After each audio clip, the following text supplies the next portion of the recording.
Online காப்பீட்டு தளங்களில் ஒன்றான பாலிசி பஜார் நிறுவனம் செய்தியாளர் சந்திப்பு. கோவை நஞ்சப்ப சாலையில் உள்ள பார்க் அலன்சா தனியார் அரங்கில் ஆன்லைன் காப்பீட்டு தளங்களில் ஒன்றான பாலிசி பஜார் நிறுவனம் செய்தியாளர் சந்திப்பு நடைபெற்றது.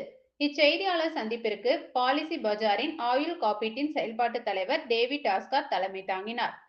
செய்தியாளர் சந்திப்பில் கூறியதாவது: தென்னிந்தியாவில் குறிப்பாக கோவை மக்கள் கல்வியறிவு மற்றும் வளர்ந்து வரும் தேவைக்கு வலுவான சந்தையாக உருவெடுத்துள்ளன. குழந்தைகளின் கல்வி மற்றும் ஓய்வு போன்ற லைஃப் ஸ்டைலுக்கான நிதி திட்டமிடல் குறித்து வாடிக்கையாளர்கள் அதிக அளவில் விழிப்புணர்வு பெற்று வருகின்றனர்.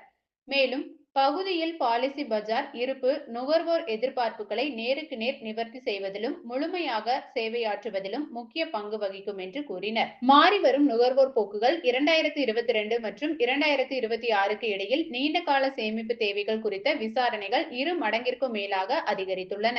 கடந்த 4 ஆண்டுகளில் பாலிசி பஜார் டேர்ம் மற்றும் சேமிப்புக்கான காப்பீட்டு தொகையில் கூர்மையான அதிகரிப்பை கண்டுள்ளது. மாத சம்பளத்தில் பணிபுரியும் இளம் ஊதியதாரர்கள் அதிகமான டேர்ம் காப்பீட்டு திட்ட வாடிக்கையாளர்களாக இருக்கிறார்கள்.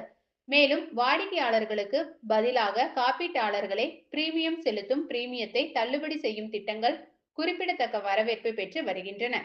காப்பீட்டின் ஒவ்வொரு கட்டத்திலும் வாடிக்கையாளர்களை ஆதரிப்பதற்கு பாலிசி பஜார் முன்னுரிமை அளிக்கிறது. பாலிசி பஜாரின் ஆயுள் காப்பீட்டு நடவடிக்கைகள் 30க்கும் மேற்பட்ட நகரங்களை உள்ளடக்கியது. 3000த்திற்கும் மேற்பட்ட ஆலோசகர்கள் உள்ளூர் வாடிக்கையாளர் தேவைகளை பூர்த்தி செய்கிறார்கள். ஆயுள் காப்பீட்டு வணிகத்தில் சுமார் 40% நேரடி ஈடுபாடுகள் மூலம் இயக்கப்படுவது குறிப்பிடத்தக்கது.